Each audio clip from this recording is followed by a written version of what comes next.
नमस्ते, Radhe Radhe, hello everyone, welcome to our channel Bioverse the universe of biology. तो जैसा कि आप सब थंबनेल देखकर जान गए होंगे कि आज हम पढ़ने वाले हैं आपके बीएससी फर्स्ट सेमेस्टर के जूलॉजी का पेपर जो है आपका, उसमें यूनिट 7 आपका पढ़ने वाले हैं हम। वो एक्चुअली मैं फिफ्थ सेम का इस समय ज़्यादा वीडियोज़ डाल रही थी तो मैं थोड़ा सा उसमें कन्फ्यूज़ हो गई है, फिर भी आप सब समझदार हैं, आप सब समझ गए होंगे। तो चलिए हम कंटेंट देखते हैं कि आज हम क्या क्या पढ़ने वाले हैं, क्या क्या टॉपिक हमें कवर करना है आज के लेक्चर में। ठीक है, तो आज जो हम यूनिट पढ़ने वाले हैं वो आपका यूनिट होने वाला है आपके बीएससी फर्स्ट सेम का यूनिट 7। यूनिट 7 का नाम है ह्यूमन क्रोमोसोम, यानी कि ह्यूमन के क्रोमोसोम को पढ़ना। और ह्यूमन क्रोमोसोम में हमें बेसिकली पढ़ना है ह्यूमन कैरियोटाइप। कैरियोटाइप क्या होता है इसको हम डिटेल में पढ़ेंगे, और पैटर्न ऑफ इनहेरिटेंस पढ़ना है। ह्यूमन क्रोमोसोम में हमें ह्यूमन कैरियोटाइप और क्रोमोसोम की एनोमलीज, मतलब क्रोमोसोम में होने वाले गड़बड़ी की वजह से होने वाले जो प्रॉब्लम्स होते हैं, जो या तो स्ट्रक्चर के बेसिस पे, या क्रोमोसोम का स्ट्रक्चर कैसा उसके बेसिस पे, और उसके नंबर कैसे। जैसा कि आप सबको पता है कि ह्यूमन में 23 पेयर पाए जाते हैं, इसी तरीके से डिफरेंट एनिमल में डिफरेंट पाए जाते हैं। उसके बेसिस पे होने वाले एबिरेशन, यानी कि विपथन इनको हिंदी में कहा जाता है, मतलब उनसे होने वाली प्रॉब्लम्स, उसके एग्जाम्पल्स हमें पढ़ने हैं। तो आज के इस वाले टॉपिक में हम यही दो चीज कवर करेंगे, पेडिग्री एनालिसिस और पैटर्न ऑफ इनहेरिटेंस को हम नेक्स्ट लेक्चर में कवर करेंगे। तो चलिए देखते हैं कि क्या क्या चीजें हमें कैसे पढ़नी है। ठीक है, चैनल को पहली बार विजिट कर रहे हैं तो चैनल को सब्सक्राइब जरूर कर लें, लाइक शेयर सब्सक्राइब, और अपने दोस्तों के साथ शेयर जरूर करें, क्योंकि ये चैनल आपके लिए बहुत बेनिफिशियल। पहली बात तो आपको यहाँ पे हिंदी और इंग्लिश दोनों में क्या मिलेंगे, नोट्स मिलेंगे। मैं जो आपको पढ़ाऊंगी वो हिंदी इंग्लिश दोनों में रहेगा, और मैं पूरे डिटेल के साथ पढ़ाती हूँ कि जहाँ से आपके क्वेश्चन बनेंगे ही बनेंगे, और मैं आपको मॉडल पेपर या प्रीवियस ईयर क्वेश्चन भी कराऊंगी। तो चलिए देखते हैं।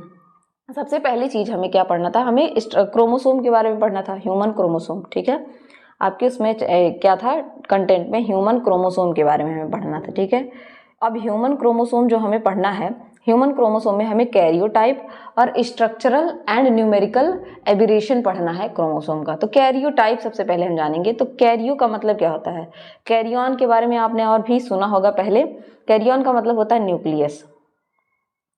न्यूक्लियस में पाई जाने वाली टाइपिंग या स्ट्रक्चर जो है वो क्या है, न्यूक्लियस में आपका क्या पाया जाता है, डीएनए। डीएनए से मिलकर क्या बनता है, क्रोमोसोम। ठीक है, तो ये कहाँ पाया जाने वाला स्ट्रक्चर है, न्यूक्लियस में पाया जाने वाला स्ट्रक्चर, जिसकी हम स्टडी करेंगे। ठीक है, तो यहाँ पे पहले ही लाइन में आपको दिया है कि जो ये कैरियोटाइप वर्ड है ये ग्रीक वर्ड से बना हुआ है, ग्रीक वर्ड से व्युत्पन्न है, डिराइव्ड है, निकला हुआ है, जिसका मतलब होता है कर्नेल, और जिसका लिटरली मीन होता है कंटेंट ऑफ न्यूक्लियस, यानी कि न्यूक्लियस में पाए जाने वाला कंटेंट। और न्यूक्लियस में क्या पाया जाता है, न्यूक्लियोप्लाज्म और आपका क्रोमोसोम पाया जाता है। ठीक है, जो टर्म कैरियोटाइप है इसको हम यूज क्यों करते हैं, तो कैरियोटाइप हम क्यों पढ़ रहे हैं, कैरियोटाइपिंग। ठीक है, कैरियोटाइप हम पढ़ क्यों रहे हैं, तो इसका लिटरली मीन होता है कि जब आप सेल साइकिल पढ़ते हैं तो सेल साइकिल पे एक फेज आती है जिसको कहते हैं मेटाफेज, और वहां पे आपके जो क्रोमोसोम होते हैं इस तरीके से इक्वेटोरियल प्लेट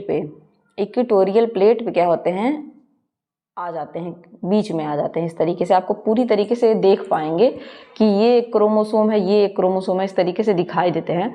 तो मेटाफेज क्रोम पे, ठीक है, जो हम मेटाफेज सेल के मेटाफेज स्टेज पे जो हम क्रोमोसोम को देख पाते हैं, वो जो पेयर में क्रोमोसोम पाए जाते हैं कि इस तरीके से अगर पाए जा रहे हैं, तो पेयर में जो क्रोमोसोम को हम आइडेंटिफाई कर पाते हैं, पहचान पाते हैं, उनके स्ट्रक्चर के बेसिस पे, मार्फोलॉजी बाहर से देख कर जो हम उनको जान पाते हैं, इसी को हम कहते हैं कैरियोटाइप। ये जो पूरा सेंटेंस लिखा हुआ है इसको मैंने आपको हिंदी में मतलब एक सिंपल चीज में समझाया है कि सेल के मेटाफेज स्टेज पे आप सबको पता है कि ह्यूमन का जो क्रोमोसोम होता है, सोमैटिक सेक्स क्रोमोसोम 2 पाए जाते हैं। तो जो हम सोमैटिक क्रोमोसोम को और सेक्स क्रोमोसोम को इस मेटाफेज स्टेज पे बाहर से मार्फोलॉजिकली, इनके मार्फोलॉजी बाहर के स्ट्रक्चर को देख के जो हम जान पाते हैं इनके बारे में, वो हम क्या कहते हैं, उसको कैरियोटाइप कहते हैं। कैरियोटाइप को बनाने वाले जो साइंटिस्ट थे उनका नाम था एस नवासिन। ठीक है, एस नवासिन ने इसको बनाया था, एस नवासिन ने बनाया था इसको, इसके बारे में बताया था कि कैसे, किसके बेस पे बताया था, observation that number of chromosome and morphology of each chromosome pair is normally constant and characteristic for species.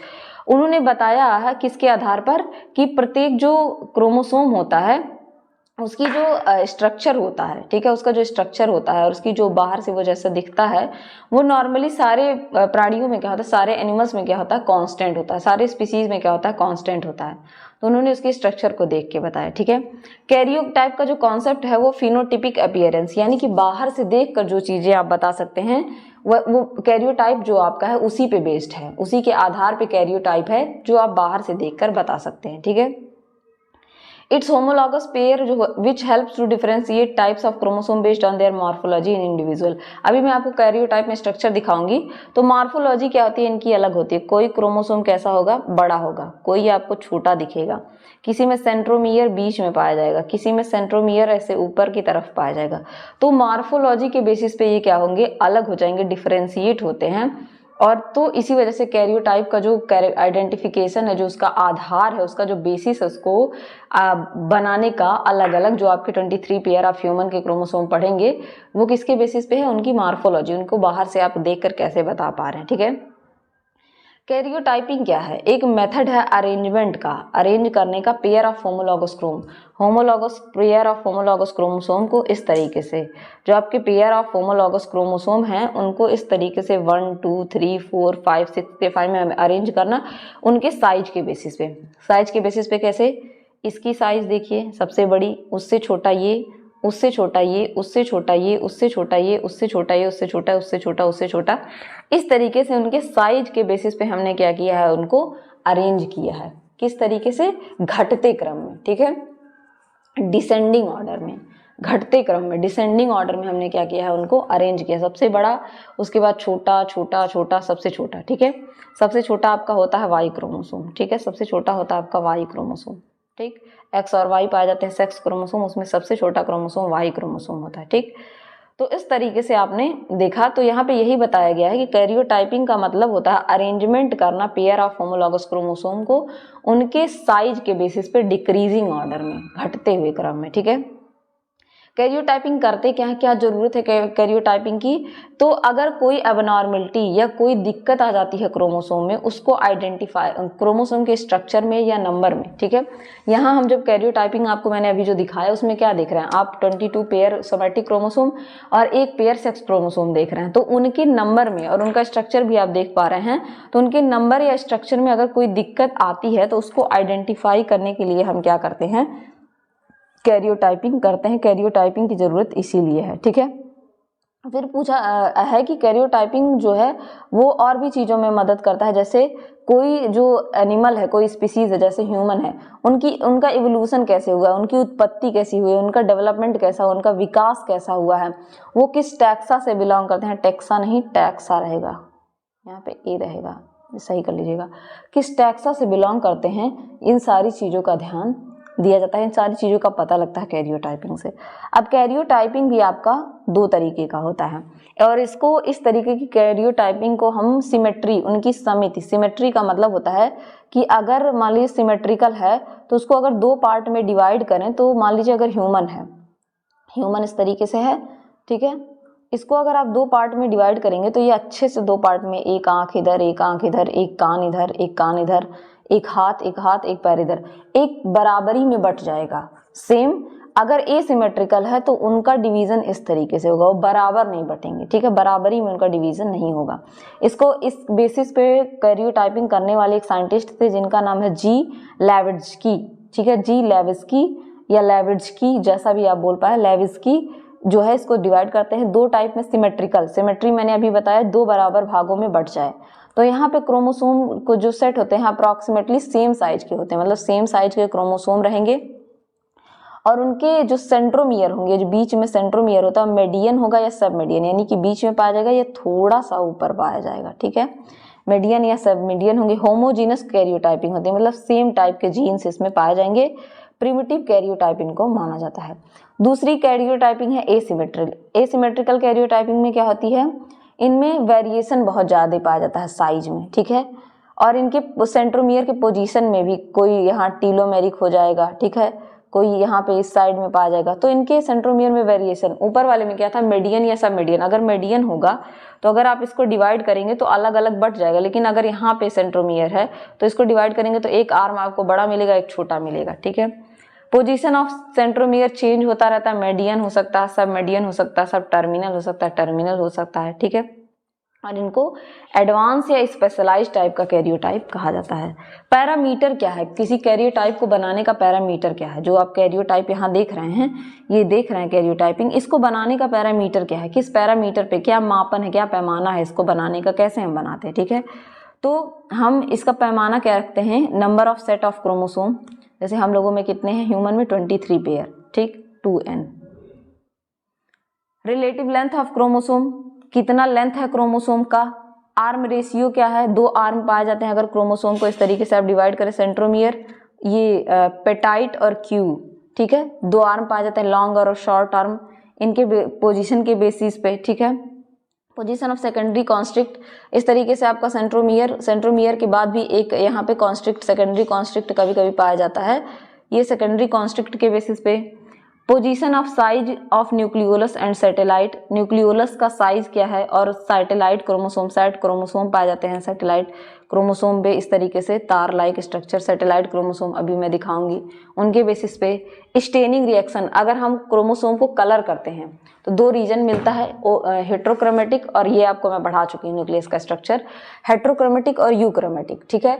तो स्टेनिंग कैसी है उसके बेसिस पे, हेट्रोक्रोमेटिन और यूक्रोमेटिन के बेसिस पे भी हम डिवीजन करते हैं।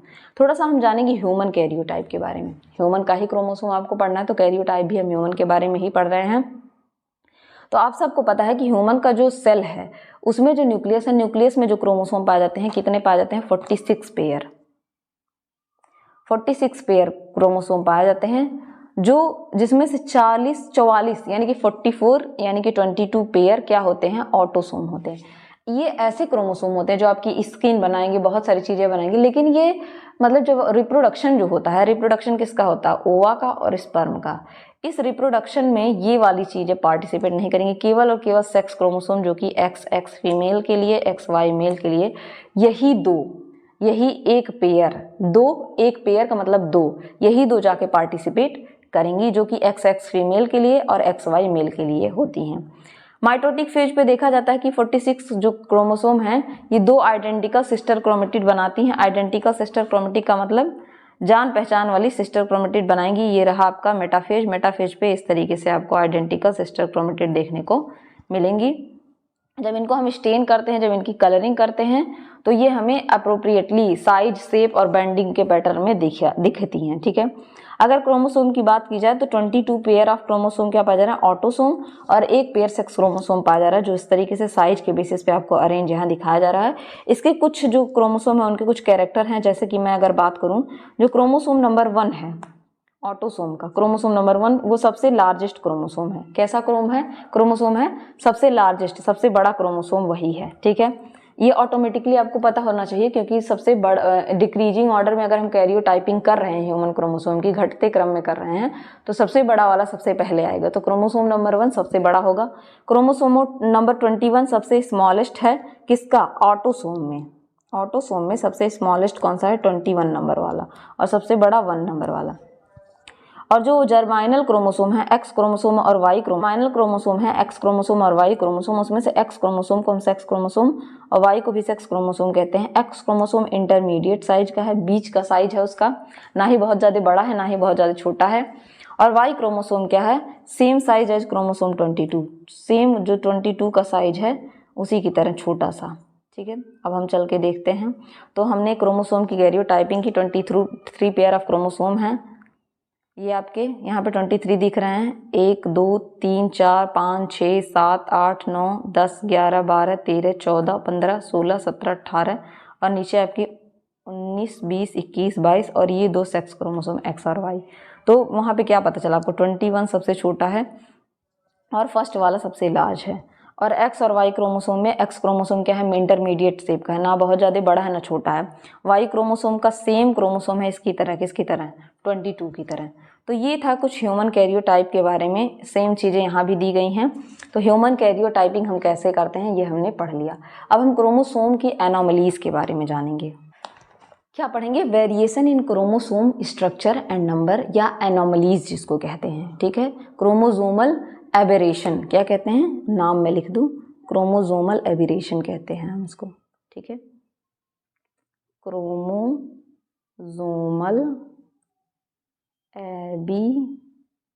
एबीरेशन, ठीक है।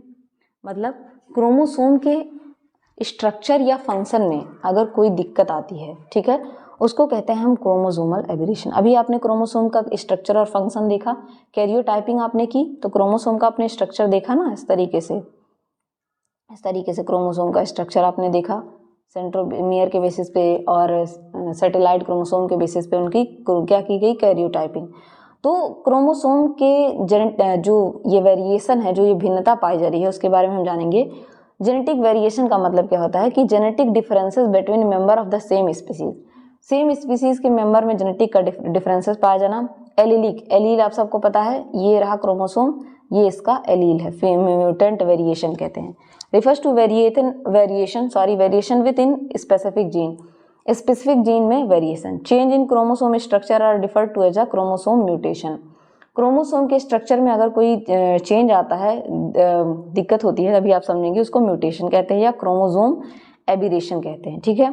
Change in chromosome number is called genomic mutation, और नंबर में म्यूटेशन आता है तो उसको हम जीनोमिक म्यूटेशन कहते हैं। सबसे पहले हम पढ़ेंगे variation in chromosome structure. Chromosome के स्ट्रक्चर में वेरिएशन क्या होता है?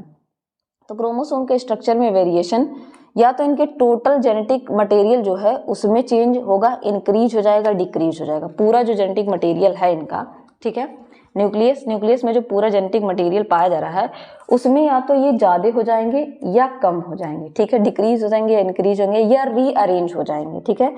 जेनेटिक मटेरियल कोई मान लीजिए स्ट्रक्चर है AUG वाला, यहाँ पाया जा रहा है और यहाँ पे पाया जा रहा है CUC, तो ये क्या हो, CUC वाला इधर आ जाए और AUG वाला इधर आ जाए, इसको कहते हैं रीअरेंज होना, रीअरेंज हो जाएगा। ये सारे स्ट्रक्चर अगर होंगे तो इसको हम कहते हैं वेरिएशन होना क्रोमोसोम के स्ट्रक्चर में, ठीक है, किसमें, स्ट्रक्चर में। और ये 4 तरीके के आपको देखने को मिलती हैं। सबसे पहला होता है change in chromosome structure include deficiency और डिलीशन। डेफिशिएंसी का मतलब ये होता है कमी, और डिलीशन का मतलब होता है किसी चीज़ का डिलीट हो जाना, खत्म हो जाना, विलोपन हो जाना, हिंदी में कहें तो, ठीक है। तो this change the total genetic content of the chromosome, इसमें टोटल जेनेटिक कंटेंट ही क्या हो जाता है, डिलीट कर दिया जाता है। जैसे यहाँ पे एक क्रोमोसोम अगर देखें 1, ये आपको दिखाया गया डिलीशन का, यहाँ पे क्या है 1 2 3 4 5 6 दिखाया गया, ठीक है। फिर इधर क्या है 7 8 9 10, यहाँ से क्या कर दिया जाए, ये 3 नंबर वाला क्रोमोसोम को ही हम डिलीट कर दें, ठीक है। 3 नंबर वाले क्रोमोसोम को हम क्या कर दें, डिलीट कर दें, और यहाँ पे क्या बचेगा 1 2 4 5 6, इसको कहते हैं डिलीशन या डेफिशिएंसी। डुप्लीकेशन का मतलब क्या होता है? डुप्लीकेशन का मतलब होता है this change total genetic content of the chromosome, ये भी total genetic content of chromosome को चेंज करता है। इसमें क्या आ जाए, डुप्लीकेट आ जाए, मतलब यहाँ पे जो आपका 7 8 था मान लीजिए, और इसका डुप्लीकेट ये वाला स्ट्रक्चर यहाँ पे आ जाए, ठीक है। दोहराव, डुप्लीकेशन। इन्वर्जन का मतलब क्या होता है, ठीक है। इन्वर्जन का मतलब होता है आपका यहाँ पे change the arrangement of chromosome, chromosome के अरेंजमेंट, जो अरेंजमेंट है उसकी जो व्यवस्था है उसमें चेंज कर देना। यहाँ पे आपको इन्वर्जन दिखाया गया है, ठीक है। यहाँ पे क्या किया 1 2 3 4 होना चाहिए ना, तो 4 को पहले ले आया, यहाँ पे क्या कर दिया 3 को हटा के पहले 4 कर दिया, फिर 2 के पहले 3 कर दिया, तो क्या कर दिया, पोजीशन को चेंज कर दिया, जबकि 1 2 3 4 5 6 होना चाहिए, ठीक है। इसको कहते हैं inversion, change in position. Translocation का मतलब क्या होता है, दीज में भी इधर सिंपल ट्रांसलोकेशन और रेसिप्रोकल, ये 2 तरीके के हो सकते हैं, सिंपल हो सकते हैं और रेसिप्रोकल, मतलब रेसिप्रोकल का मतलब होता है विपरीत, व्युत्क्रम में, ठीक है। These typically change both the arrangement of the chromosome and total genetic content, ये क्रोमोसोम के अरेंजमेंट में भी, मतलब 1 2 3 4 5 है तो उसको 3 2 3 5 4 कर सकते हैं, या पूरा जेनेटिक मटेरियल को ही रिप्लेस कर देंगे, पूरे जेनेटिक मटेरियल को ही चेंज कर देंगे, ठीक है। इसको कहते हैं हम ट्रांसलोकेशन, ठीक है। तो होपफुली यहाँ आपको दिखाया होगा कि इतने को चेंज कर दिया है या पूरे जेनेटिक मटेरियल को ही चेंज कर सकता है। होपफुली ये चीज़ आपको समझ में आ गई होगी। अब हम देखते हैं एक एक करके डेफिशिएंसी और डिलीशन को। तो डेफिशिएंसी और डिलीशन का यहाँ आपको एक डायग्राम दिख रहा होगा, यहाँ से क्या कर दिया गया है, ये एक क्रोमोसोम है जिसमें आपको ABCD दिखने को मिल रहा है, EFGHI तक। यहाँ से D क्रोमोसोम को क्या कर दिया गया है, डिलीट कर दिया है। अब इसमें आपको D देखने को नहीं मिलेगा, ठीक है। और फिर यहाँ पे क्या कर दिया गया है, यहाँ पे आपके ए क्रोमोसोम को, टर्मिनल क्रोमोसोम को डिलीट कर दिया गया है। तो दो तरीके की डिफिशियंसी, या तो डिलीशन बीच से, डिफिशियंसी बीच से की जा सकती है, या टर्मिनल यानी कि किनारे से की जा सकती है। तो दो तरीके की डिफिशियंसी या डिलीशन आपको देखने को इसमें मिलेगा कि पूरे के पूरे एक जीन को ही डिलीट कर दिया जा सकता है, या पूरे के पूरे जेनेटिक मटेरियल को, इस पूरे को भी हम डिलीट कर सकते हैं। ठीक है, इस पूरे को भी डिलीट कर सकते हैं, तो इसको कहते हैं डिलीशन।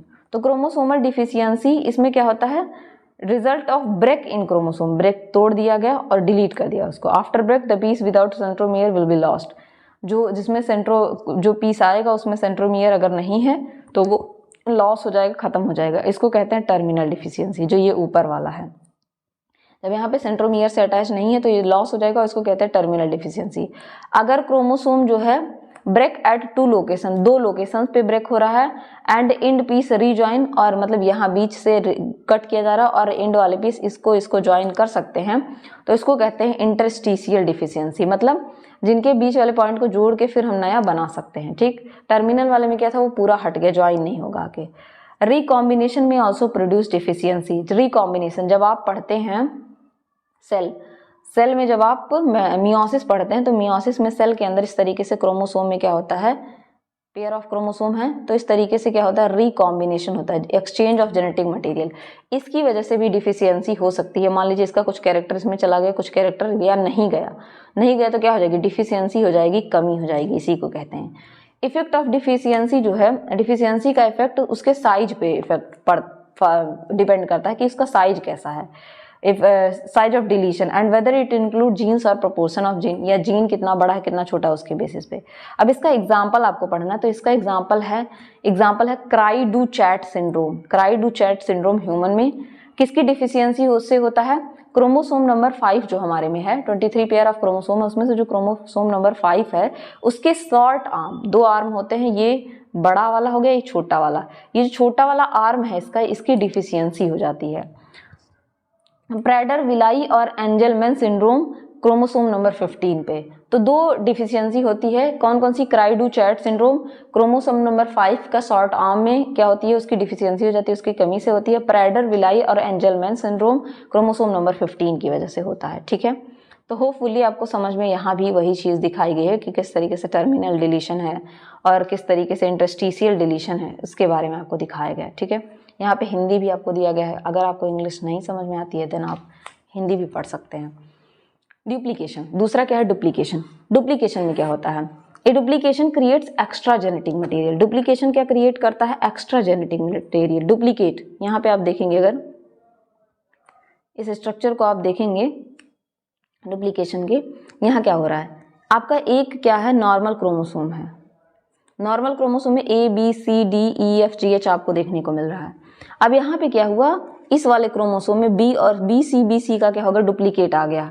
इस तरीके के डुप्लीकेशन को हम कहते हैं टैंडम। टैंडम मतलब रिपीटिशन, कैसा हो रहा है, B C, इस तरीके के रिपीटिशन को कहते हैं टैंडम रिपीटिशन।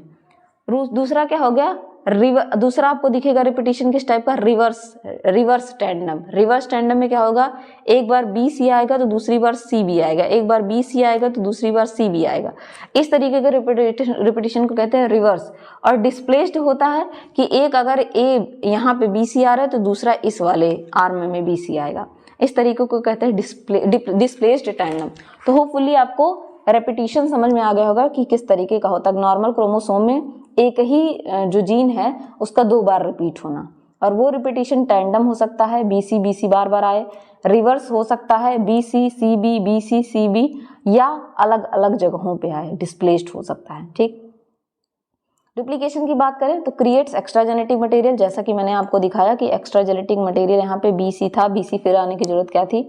डुप्लीकेशन यूजुअली क्या करते हैं, इनकरेक्ट क्रॉसिंग ओवर इवेंट की वजह से। क्रॉसिंग ओवर, फिर से मैं सेल साइकिल की बात करूँ तो वहाँ पे आपने क्रॉसिंग ओवर पढ़ा था आपके एनाफेज में, मियोसिस फर्स्ट के एनाफेज में, पैकेटिन स्टेज में क्रॉसिंग ओवर पढ़ा था, तो वहाँ पे क्या होता है, ये उसकी वजह से होता है। इफेक्ट ऑफ डुप्लीकेशन क्या होता है, on the phenotype associated with size of duplication and number of genes that are duplicated.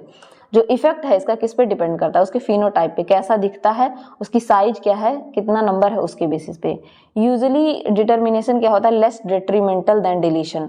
Deletion से ये क्या होता है, कम हानिकारक होता है। डिट्रीमेंटल का मतलब होता है हार्मफुल, तो डिलीशन से कम हानिकारक होता है। एग्जाम्पल क्या है इसका, एग्जाम्पल आपसे पूछा है चैरकॉट मैरी टूथ डिजीज, ठीक है, चैरकॉट मैरी टूथ डिजीज किसका एग्जाम्पल है, आपके डुप्लीकेशन का। इन्वर्जन, अब आ जाता है आपका इन्वर्जन। इन्वर्जन क्या है, इन्वर्जन का मतलब होता है रीअरेंजमेंट, चीजों को रीअरेंज कर देना, इधर था तो उधर, उधर था तो इधर, इसको कहते हैं रीअरेंज करना, ठीक है। इसमें क्या होता है, genetic material that include segment that has been flipped to opposite orientation is called inversion. ये देखिए आपको यहाँ पे एक नॉर्मल क्रोमोसोम देखने को मिल रहा होगा हर जगह, ये एक बेचारा नॉर्मल सा क्रोमोसोम था, अब इसमें क्या हो गया, इन्वर्जन हो गया। पेरीसेंट्रिक, पेरी का मतलब होता है बीच में, सेंट्रोमियर के पास, पेरीसेंट्रिक। डी इधर था तो यहाँ पे क्या, डी को इधर कर दिया, सी इधर था तो सी को इधर कर दिया, कहते हैं पेरीसेंट्रिक। और इसी तरीके का जब आपका इन्वर्जन या रीअरेंजमेंट किनारे पे हो तो उसको हम कहते हैं पैरासेंट्रिक, मतलब सेंट्रोमियर से दूर, ठीक है। इसमें क्या है, genetic material, amount of genetic material इसमें सेम रहता है, बदलेगा नहीं। ऐसा नहीं है कि ये इधर चला गया और ये इधर चला गया तो जेनेटिक मटेरियल का ये इसकी लंबाई साइज कुछ चेंज होएगा, नहीं, वो सेम रहता है। पेरीसेंट्रिक में क्या होता है, सेंट्रोमियर जो है बीच में पाया जाता है, जब जिनके बीच में चेंज होगा उसके बीच में सेंट्रोमियर पाया जाएगा।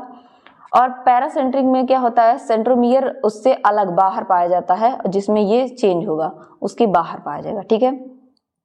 इन्वर्जन में फिनोटिपिक कंसिक्वेंसेस, मतलब बाहर का कोई रोल नहीं होता है फिनोटाइप का, unless it disturb the function of vital gene, जब तक ये किसी जरूरी जीन, वाइटल जीन का, जरूरी जीन का स्ट्रक्चर ना डिस्टर्ब करे, तब तक फिनोटिपिक इनमें बाहर से ये कुछ दिखाई नहीं देंगे, ठीक है।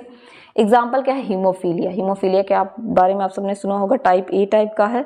ये किसकी वजह से, एक्स क्रोमोसोम में इन्वर्जन, जो एक्स क्रोमोसोम होता है उसमें इन्वर्जन की वजह से होता है। अप्रॉक्सीमेटली 2% ह्यूमन, 100% में से 2% ह्यूमन पॉपुलेशन इन्वर्जन कैरी करते हैं, ठीक है। अगेन यहाँ पे मैंने हिंदी दिया है, अगेन यहाँ आपको पेरीसेंट्रिक और पेरीसेंट्रिक देखने को मिल जाएगा, जो मैं आपको समझा चुकी हूँ। फिर हम बात करेंगे ट्रांसलोकेशन की। ट्रांसलोकेशन का मतलब क्या होता है, rearrangement of part between homologous chromosome, non homologous chromosome. यहाँ पे क्या होगा, नॉन होमोलॉगस क्रोमोसोम के बीच में अरेंजमेंट होगा, ये देखिए ऐसे, इनके और इनके बीच में इस तरीके से अरेंजमेंट होगा, ठीक है। इस तरीके के अरेंजमेंट को कहते हैं ट्रांसलोकेशन, ठीक है। इसका ए बी, इसका ई एफ जी यहाँ चला गया, और इसका क्या है आपका ए बी सी डी इसका, और E F G C D E F G यहाँ पे आ गया। इस तरीके के ट्रांसलोकेशन को नॉन होमोलॉगस, मतलब इस तरीके से, और इसका जो अरेंजमेंट है, अगर मैं ऐसे खूब अच्छा सा आपको बना के दिखाऊं, इस तरीके से इनके बीच में जो क्रोमोसोम का एक्सचेंज होगा, इसको कहते हैं ट्रांसलोकेशन, नॉन होमोलॉगस क्रोमोसोम के बीच में।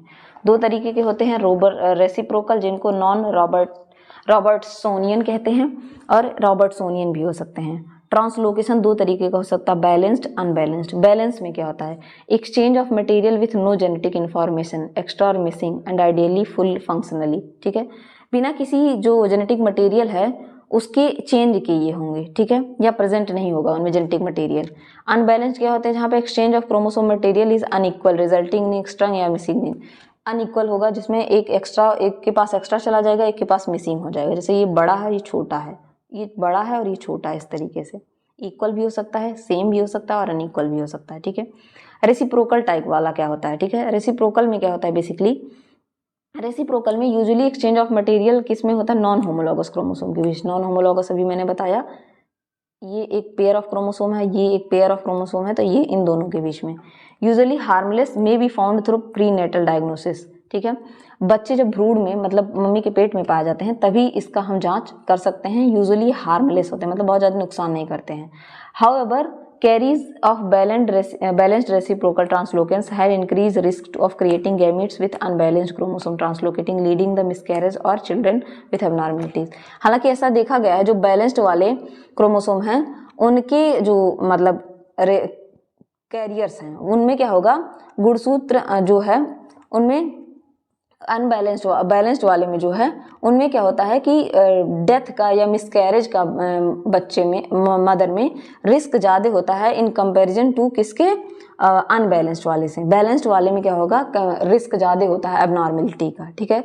दो मैकेनिज्म रेसिप्रोकल ट्रांसलोकेशन के हैं जो इसको कॉज करते हैं, जो इसको बनाते हैं। एक है क्रोमोसोमल ब्रेकेज, क्रोमोसोम में चेंज हो जाना या डीएनए का रिपेयर ना होना। दूसरा है नॉन होमोलोगस क्रॉसओवर, दूसरा है नॉन होमोलोगस क्रोमोसोम के बीच में क्रॉसओवर होना।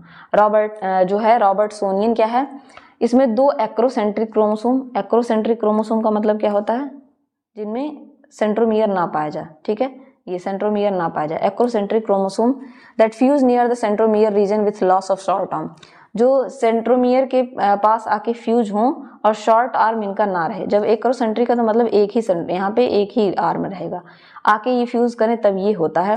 लाइक अदर ट्रांसलोकेशन, जो रॉबर्टसोनियन ट्रांसलोकेशन है, ये फिनोटिपिकली नॉर्मल, मतलब बाहर से देख के आप बता नहीं पाएंगे कि किस इंसान को रेसिप्रोकल जो कुछ प्रॉब्लम है या, लेकिन यहाँ पे risk there is a risk of unbalanced gamete which lead to miscarriage और एबनॉर्मल। लेकिन अगर यहाँ अनबैलेंस्ड गैमीट आएंगे तो यहाँ पे मिसकैरेज हो सकता है, जो ऑफस्प्री बच्चा पैदा होगा एबनॉर्मल होगा, पैर टेढ़े होंगे या कुछ भी दिक्कत उसको हो सकती है, ठीक है। तो ये तो हमने पढ़ा किसके बारे में, स्ट्रक्चरल क्रोमोसोम के बारे में। अब हम नंबर वाले में पढ़ेंगे। 22 है, अगर 23 पेयर है, अभी तक आपने स्ट्रक्चर में देखा, किसी में आर्म छोटा हो जा रहा था तो किसी में आर्म नहीं था, तो क्या था, ये स्ट्रक्चर के बेसिस पे था। यहाँ जो हम पढ़ेंगे उनके नंबर के बेसिस में, कहीं पता चलेगा 22 ही क्रोमोसोम रहेगा, कहीं पे 24 पेयर क्रोमोसोम हो जाएगा, ठीक है, कहीं पे एक्स क्रोमोसोम ही नहीं रहेगा। इस तरीके के नंबर में चेंज आएगी। इस तरीके के वेरिएशन को हम न्यूमेरिकल क्रोमोसोमल वेरिएशन कहते हैं। Each species have a characteristic chromosome. Human में क्या है, 46 क्रोमोसोम ही पाए जाएंगे, 23 पेयर जिनको कहते हैं, ठीक है, टिपिकल ह्यूमन बॉडी में, ठीक है। 2 फुल क्रोमोसेट सेट होते हैं such as human, this is number is given as 2n। अगर पेयर में है तो इनको 2n कहा जाता है, और अगर 46 है तो इनको n लिखा जाता है। यहाँ पे ये मतलब है, अगर एक ऑर्गेनिज्म जो है वो 2n क्रोमोसोम कंटेन कर रहा है तो इसको हम यूप्लॉइड करेंगे। अगर वो पूरी तरीके से अपने 2n यानी कि 23 पेयर या 46 क्रोमोसोम को कंटेन कर रहा है तो उसको हम यूप्लॉइड कहते हैं। मतलब उसमें कंप्लीट सेट ऑफ क्रोमोसोम है, गुड पूरे सेट का क्रोमोसोम है, ठीक है। The number representation is known as ploidy. इन जो नंबर का रिप्रेजेंटेशन है क्रोमोसोम में उसको हम क्या कहते हैं, प्लॉइडी कहते हैं। तो अगर हम कह रहे हैं क्रोमोसोम यूप्लॉइड है, मतलब उसमें पूरे 46 क्रोमोसोम पाए जा रहे हैं, ठीक है। अगर इसी में गड़बड़ी आती है तो फिर हम उसको क्या कहते हैं, प्लॉइडी में क्या होता है, यूप्लॉइडी। इसमें मोनोप्लॉइडी मतलब 46 पाए जाए, डिप्लॉइडी का मतलब आपके 23 पेयर पाए जाए, और एन्यूप्लॉइडी का मतलब होता है कि इसमें कुछ कमी आ रही है, या तो क्रोमोसोम नंबर बढ़ रहे हैं या तो घट रहे हैं। अब ये दो तरीके के हो सकते हैं, हाइपोप्लॉइडी और हाइपरप्लॉइडी। हाइपोप्लॉइडी में हम पढ़ते हैं मोनोसोमी और नलीसोमी। इसमें क्या होता है, सोमी जहाँ जाए घटने, मतलब हाइप्लॉइडी में क्या होता है, घटता है, क्रोमोसोम का नंबर का घटता है। जैसे 2n-1 मतलब 46 में से 1 घटा दीजिए, 46 में से 2 घटा दीजिए। अगर 1 घटा तो मोनो का मतलब होता है सिंगल, और नलीसोमी का मतलब क्यों कह रहे हैं, नील, क्योंकि यहाँ से पूरा अगर 2 हट गया तो मतलब पूरा XY क्रोमोसोम ही हट जाएगा, केवल 22 पेयर ऑटोसोम बचेगा, ठीक है।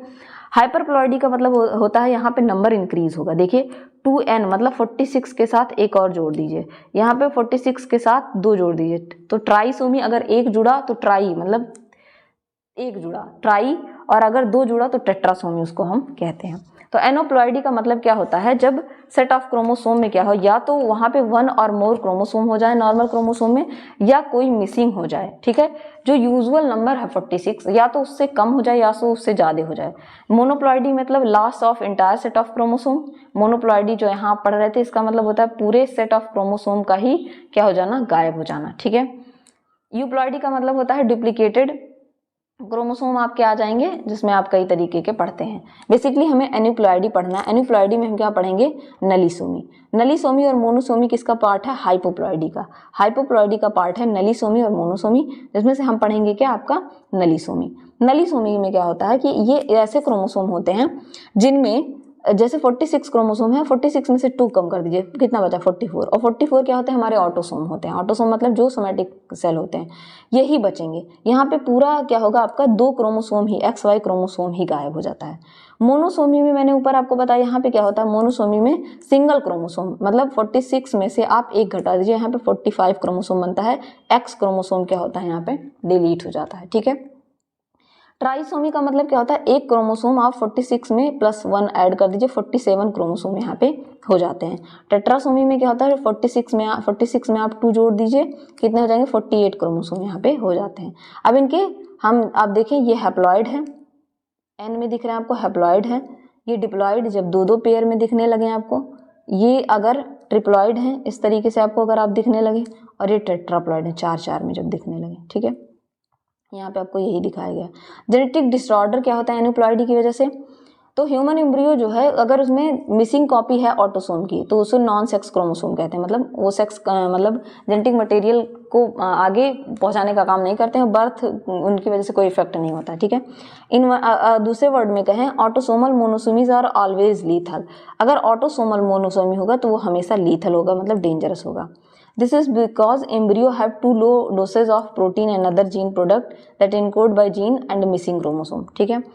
मोस्ट कॉमन ट्राइसोमी जो है, ट्राइसोमी अभी मैंने ऊपर आपको पढ़ा है, उससे एक रिलेटेड एग्जांपल है जिसका नाम है डाउन सिंड्रोम। डाउन सिंड्रोम में क्या होता है, ट्राइसोमी हो जाती है। ट्राइसोमी में मैंने अभी आपको क्या दिखाया, ट्राइसोमी में क्या होता है, एक्स्ट्रा पेयर ऑफ क्रोमोसोम आ जाता है। ट्राइसोमी का बेस्ट एग्जांपल है डाउन सिंड्रोम। डाउन सिंड्रोम में क्या होगा, बच्चा जो है बूढ़े की तरह दिखने लगता है, उसके चेहरे पे झुर्रियाँ वगैरह आ जाती हैं। People with this inherited disorder have short stature, छोटे छोटे आप उनके क्या होंगे, कद होंगे, हाइट छोटी होगी। डिजिटल फेस डिजिट्स क्या होंगे, मतलब पैर के छोटे छोटे होंगे। फेशियल डिस्टिंक्शन, जैसे उनका माथा बहुत चौड़ा होगा, टंग बहुत बड़ी होगी, डेवलपमेंट बहुत धीरे होगा, ठीक है। फिर आ जाता है टर्नर सिंड्रोम। टर्नर सिंड्रोम होता है मोनोसोमी की वजह से। मोनोसोमी में मैंने क्या बताया था आपको, एक क्रोमोसोम क्या हो जाना, एक क्रोमोसोम का खत्म हो जाना। तो यहाँ पे क्या होता है, फीमेल में मोनोसोमी होती है, फीमेल्स में यहाँ पे क्या होगा, एक एक्स क्रोमोसोम ही नहीं रह जाता। एक्स फीमेल को रिप्रेजेंट करता है, तो एक एक्स यहाँ से डिलीट हो जाता है। इसको कहते हैं टर्नर सिंड्रोम, और फीमेल मोनोसोमी भी कहते हैं, फीमेल में पाया जाता है। फिर एग्जाम्पल है आपका ट्राइसोमी और टेट्रासोमी का, जिसको कि हम कहते हैं क्लाइनफिल्टर सिंड्रोम। क्लाइनफिल्टर सिंड्रोम में क्या होता है कि या तो एक नंबर वाई का बढ़ जाएगा, या एक पूरा एक पेयर एक्स वाई ही आ जाएगा, या यहाँ पे डबल एक्स और वाई, या तो ट्राइसोमी हो सकती है, टेट्रासोमी हो सकती है। ट्राइसोमी और टेट्रासोमी का एग्जाम्पल है क्लाइनफिल्टर सिंड्रोम। तो होपफुली मैंने यहाँ पे आपको स्ट्रक्चर भी दिखाया है कि किस तरीके से हम क्लाइनफिल्टर सिंड्रोम होगा तो क्या हो जाएगा, एक्स पहले से था, एक वाई आ जाएगा, ठीक है। अगर डाउन सिंड्रोम है तो क्या होगा, यहाँ पे ये देखिए डाउन सिंड्रोम का बताया है, 21 क्रोमोसोम में क्या होगा, एक एक्स्ट्रा क्रोमोसोम आ जाएगा। तो होपफुली आपको समझ में आ गया होगा कि क्या होता है एनुप्लॉइडी प्लॉइडी। नंबर में जब कमी आती है तो क्या होता है, कौन कौन से डिजीज होते हैं। बेसिक डिजीज मैंने आपको बताया, डाउन सिंड्रोम ट्राइसोमी की वजह से होता है, टर्नर सिंड्रोम फीमेल मोनोसोमी की वजह से होता है, क्लाइनफिल्टर सिंड्रोम ट्राइसोमी टेट्रासोमी दोनों की वजह से हो सकता है। तो होपफुली क्रोमोसोम का न्यूमेरिकल स्ट्रक्चरल वेरिएशन कैरियोटाइप क्या होता है सब कुछ आपको समझ में आ गया होगा। इसके बाद भी कोई प्रॉब्लम होती है तो कमेंट सेक्शन में बताइए। तब तक के लिए पढ़ते रहिए, बढ़ते रहिए। Thank you everyone.